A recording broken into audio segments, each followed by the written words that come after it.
Washing machine में से पानी बहता रहता है, तो ये जो आप देख रहे हो ड्रेन सेट, जो रबड़ है ड्रेन और ये फट जाता है, उस वजह से पानी बहता रहता है। और किस किस चीज़ों का ध्यान रखना होता है हमें वॉशिंग मशीन के इस रबड़ में, जो पानी रुकने में मदद करती है।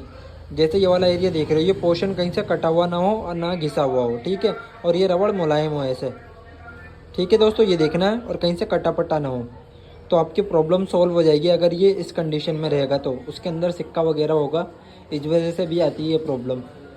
अगर ऐसा है रबड़ तो ओके है, अगर फट चुका है तो आपको चेंज करना ही पड़ेगा, जब भी आपकी पानी की प्रॉब्लम सॉल्व होगी।